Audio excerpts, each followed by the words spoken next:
शक्ति, मां शक्ति, मां शक्ति।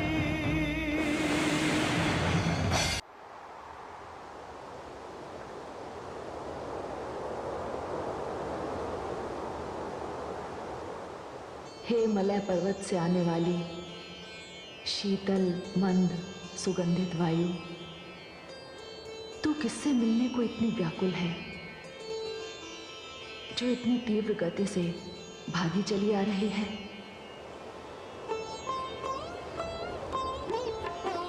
तेरा ये मधुर मादक स्पर्श मुझे रह रहकर अपने उस दुर्भाग्य का स्मरण करा रहा है, जिसने मुझे अपने प्रिय से इतनी दूर कर दिया है।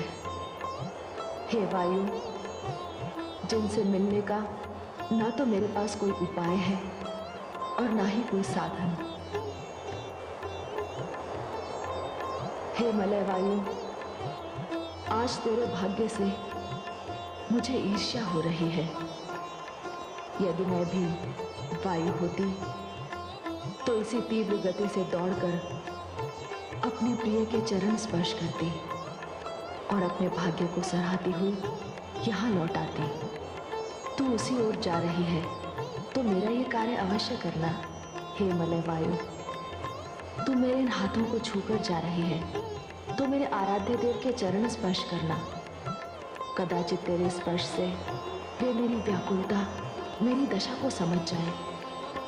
और हाँ, एक कार्य और करना, लौटते समय तुम उनके चरणों की धूल अवश्य उड़ा लाना। प्रियतम के दर्शन के लिए व्याकुल अपनी आंखों में मैं उनकी चरण धूलि का अंजन लगाऊंगी।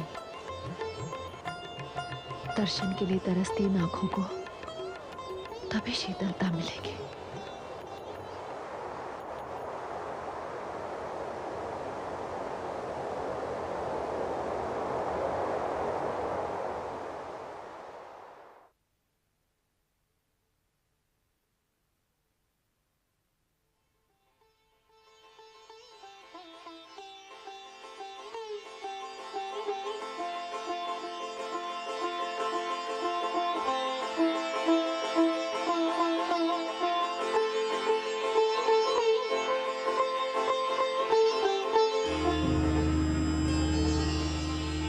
देवी गौरी, प्रणाम।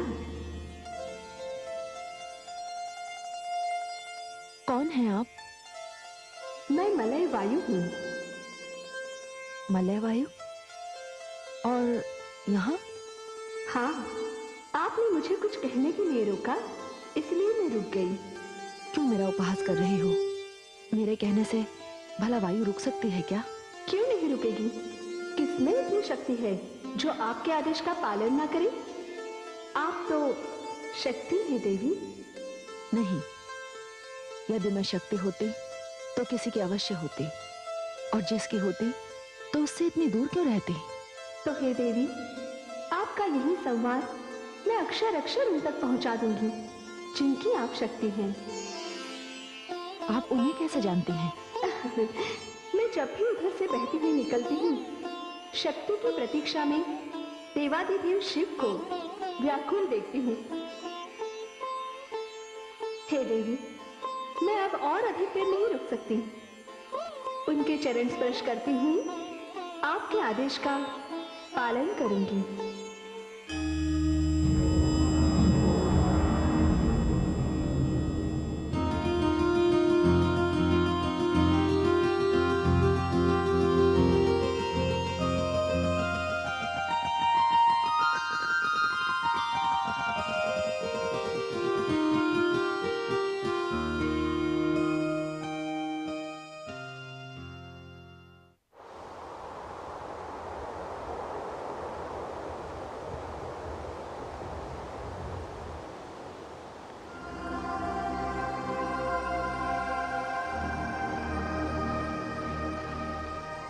मलय वायु,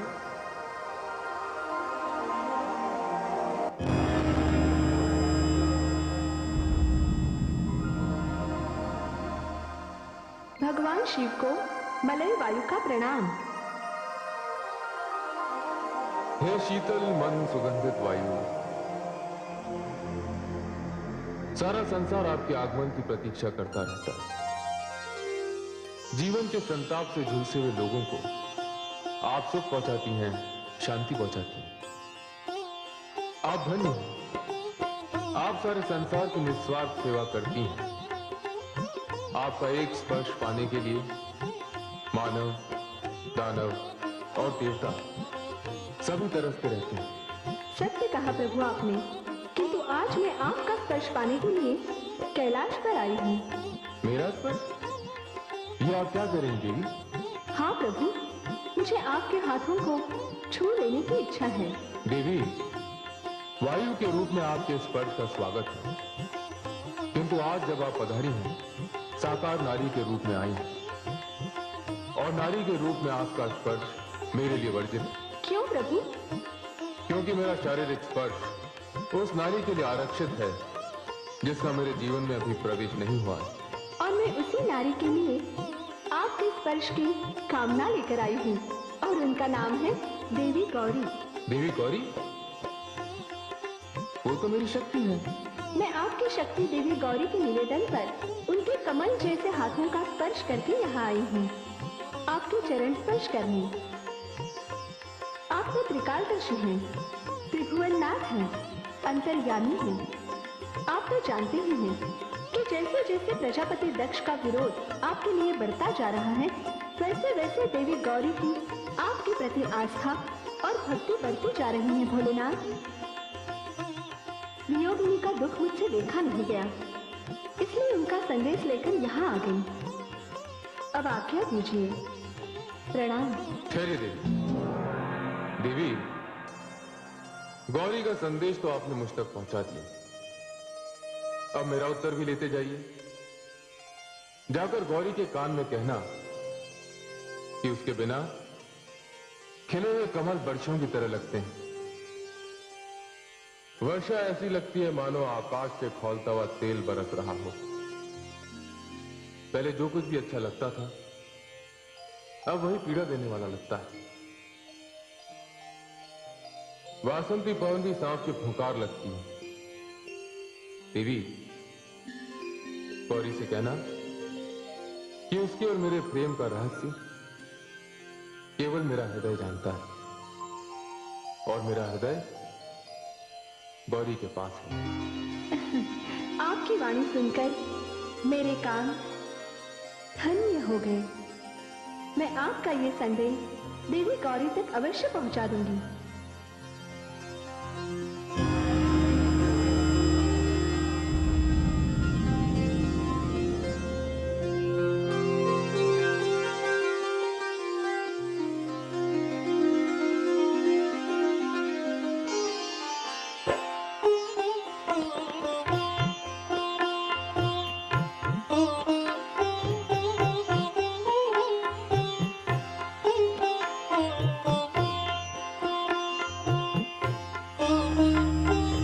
नारायण नारायण। पुत्री गौरी, हमारी पुत्री गौरी इस प्रकार से मग्न न जाने किसके ध्यान में लीन है। पुत्री गौरी, नारायण नारायण।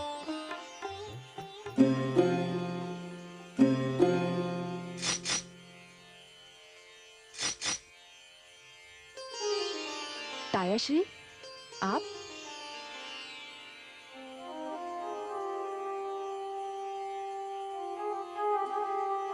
प्रणाम तायाश्री।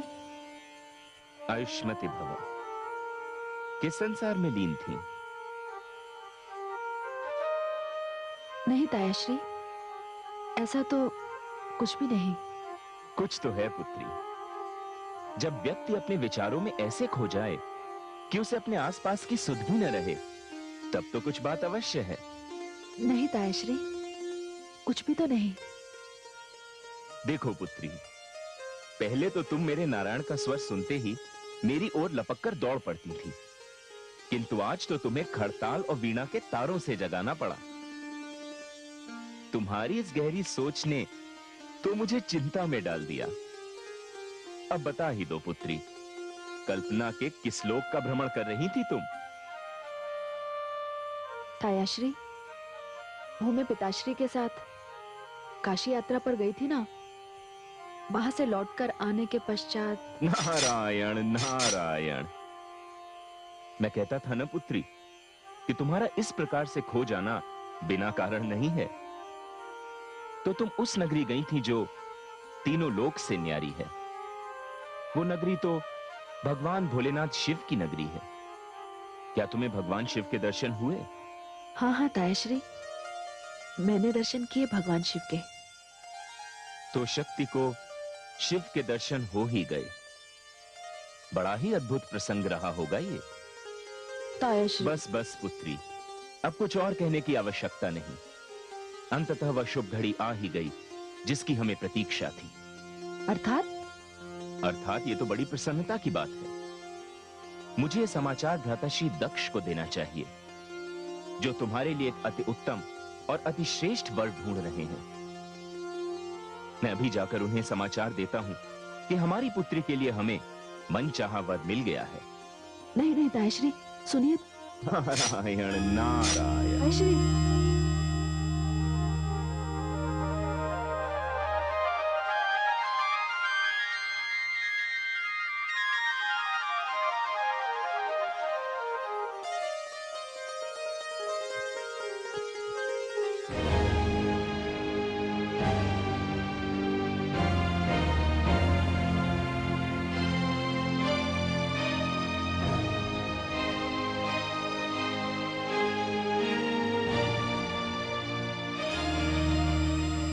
नारायण नारायण।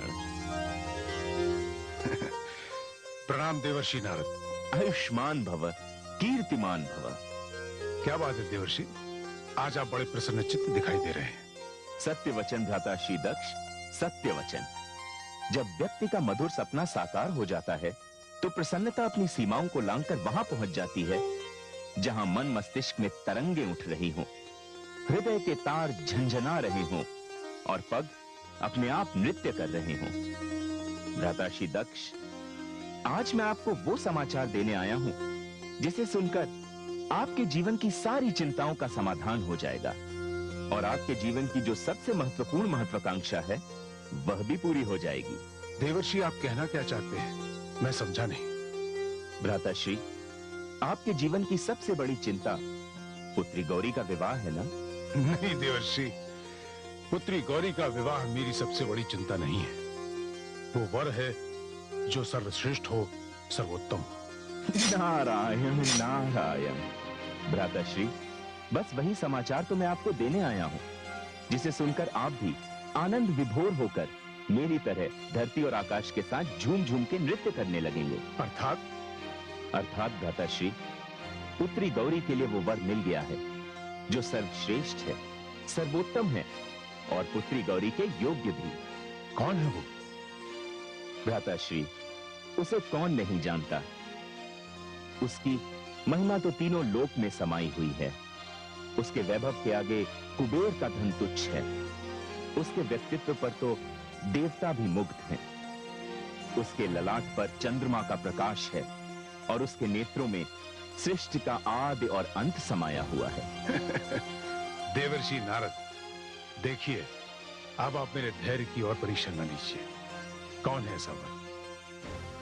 भ्राताश्री, जिसके कंठ को छूकर विष भी अमृत हो जाता है, जो चंद्रमा को भी शीतलता प्रदान करता है, वो भगवान शिव के अतिरिक्त और कौन हो सकता है? क्या प्रलाप कर रहे हैं आप? आपने सोमरस तो नहीं पी रखा है? आपकी मति भ्रष्ट तो नहीं हो गई? ये किसके नाम ले लिया आपने? भ्राताश्री दक्ष, आपको पता है आप क्या कह रहे हैं? कहां धरती पर सर्वांगीण सौंदर्य की जीवित प्रतिमा मेरी पुत्री गौरी और कहां कुरूपता का साकार रूप वो उद्दंड शिव? भ्राताश्री, ये आप क्या कह रहे हैं? वो तो विनम्रता की साक्षात मूर्ति हैं। शिव से श्रेष्ठ जामाता तो आपको तीनों लोक में ढूंढने से भी नहीं मिलेगा। सुर नर मुनि सभी के परम प्रिय हैं वो। देवर्षि नारद, आप उसकी प्रशंसा में आकाश और धरती एक कर रहे हैं, जो मेरी पुत्री के पैरों की धूल भी नहीं।